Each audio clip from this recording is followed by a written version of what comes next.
I walked into a client's home last year, beautiful sofa, luxury fabric, and I had to tell her this is one of the most chemically loaded pieces of furniture in your entire house. Most people have no idea what is actually in their upholstery.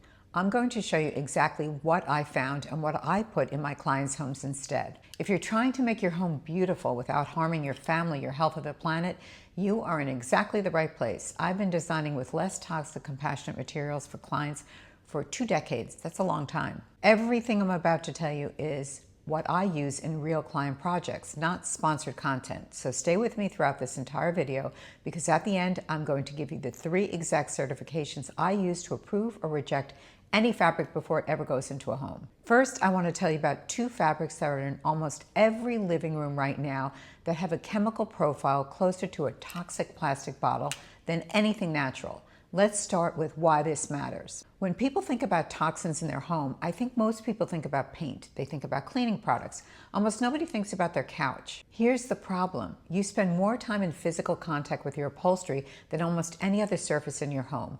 You are sitting on it for hours every day. Your children are on it. Your pets are on it. And in many cases, the fabric you are touching is a petroleum-soaked synthetic treated with flame retardant, stain repellents, and mold and mildew protection. All of those chemicals release poisonous gases into the air you are breathing in your own living room. You can't see them, and many times you can't smell them, but they are there. That you can count on. The research on this is so solid. Synthetic fabrics release invisible chemicals into the air in your home. It's called off-gassing. A study even found flame retardant levels in house dust and on upholstered furniture. This is chemistry, not scare tactics. But if I really wanted to scare you, I would tell you that there are over 86,000 chemicals that are legal to use in fabrics, and less than 10% are actually tested for chronic health effects. But really, I don't want to scare you. Now, not every fabric is a problem. Some are genuinely safe, beautiful, and are good energy. No harm to workers or animals. But the labeling system is completely broken, which is why knowing what to look for in labels matters. Let's start with the biggest problem category, synthetic fabrics. Polyester, nylon, acrylic, microfiber, these are petroleum-based. They are made from plastic, bad stuff, and while they can feel soft and look so luxurious, they carry a chemical load that plant-based fibers simply do not. Here's what happens. Synthetics are typically treated with several things, such as PFAS. It's a category of over 12,000 nasty chemicals that are used in everything under the sun. In fabrics, PFAS is used for stain and water protection. PFAS are also called forever chemicals because they do not break down in your body or in the environment ever. They have been linked to infertility, cancer, neurological challenges, thyroid and immune system illnesses. That's just to name a few. It is so crazy. Brominated or chlorinated flame retardants. Just the names are scary. These chemicals have been added to fabrics for decades. Some have been restricted and some replaced with the same horribly toxic outcome. Ain't that grand? Antimicrobial treatments. Antimicrobial. It's hard to say. They're added to fabrics marketed as hygienic or easy to clean. They prevent mold, mildew, and bacteria, but make you sick in other ways they're so toxic. And the fabric itself, especially microfiber, which is so popular, sheds microplastic particles every time you sit on it. You are breathing those particles in. I want to be clear, I'm not saying every synthetic fabric will make you sick. I'm saying that if you are trying to reduce your toxic load, the total amount of chemical exposure your body accumulates every day, synthetic upholstery is a big source, but it is one you can actually control. 2 of the fabrics I see in most high-end luxury interiors are actually among the worst offenders.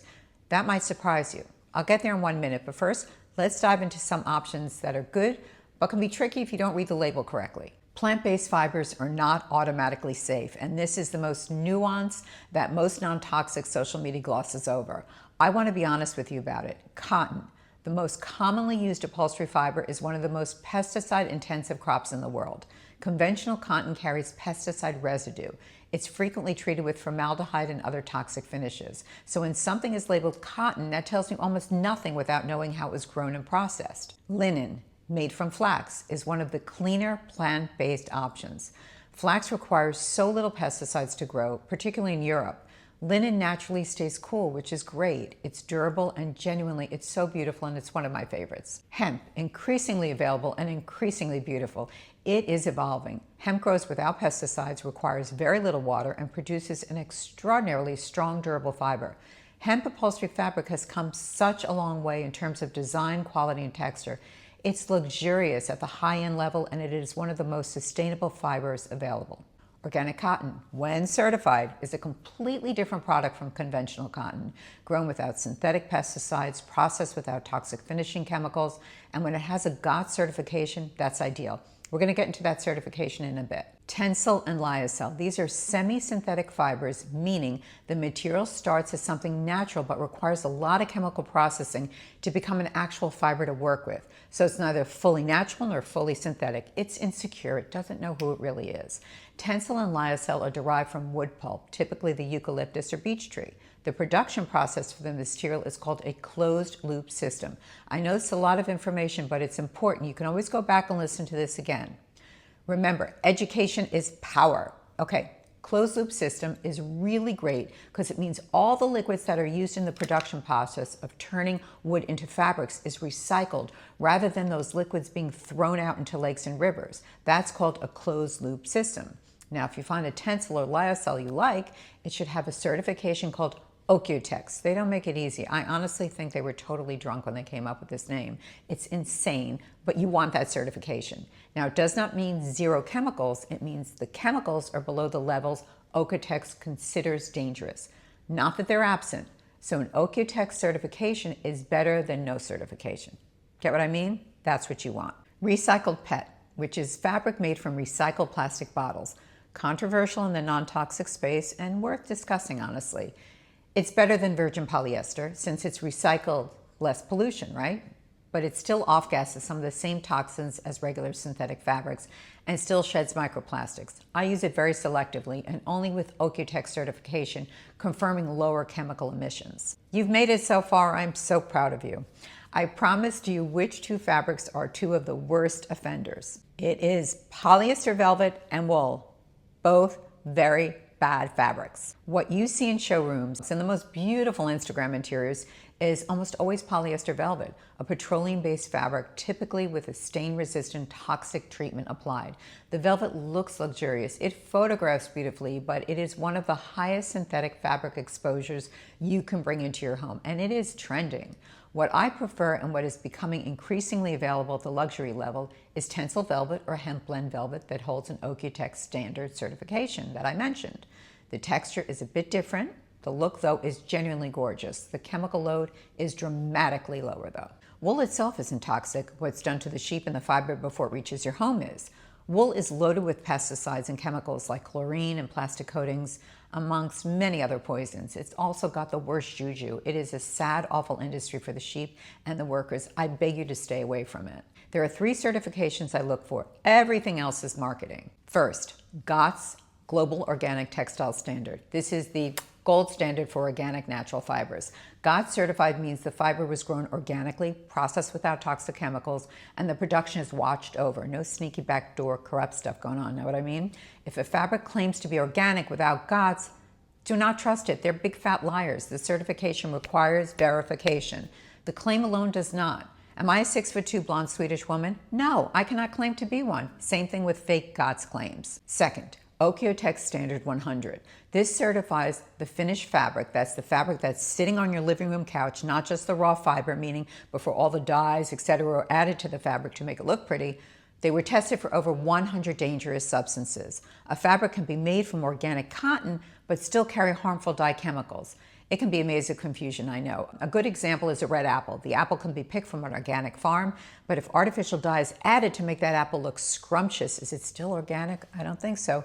Same thing here. OEKO-TEX covers the finished product.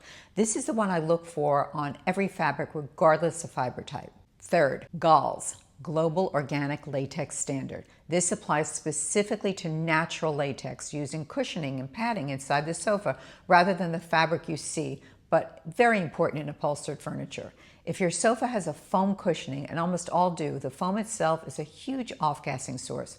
GOLS certified natural latex is the clean alternative to regular cheap foam, which is highly toxic, and it confirms that the latex is not the toxic fake stuff, but natural latex from a rubber tree. Let me tell you what actually ends up on my projects. OEKO-TEX Standard 100 certified Tencel, linen, hemp, or organic cotton. They're beautiful. I do not compromise on beauty to achieve less toxic and ethical. That is the entire premise of my work. For cushioning, GOLS certified natural latex wherever possible. If a client is starting fresh on a sofa, using natural latex cushioning is a non-negotiable. Toxic foam is the biggest off-gassing source in most upholstered furniture. For high traffic situations, kids, pets, slobs, I look at OEKO-TEX Standard 100 certified fabrics specifically tested for low chemical emissions. And I avoid any fabric with a stain guard treatment unless it's confirmed PFAS free.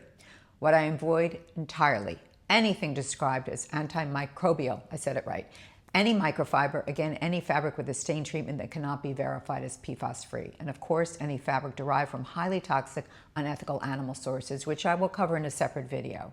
And if you want, peruse my Amazon storefront. It can educate you on some of the brands I like and will dip your toe into my world of healthy and humane design. The link is in the description box. It's not sponsored, just what I use. If this is the kind of content that matters to you, please subscribe and also ask away or give me your thoughts in the comments section. I welcome it. See you soon.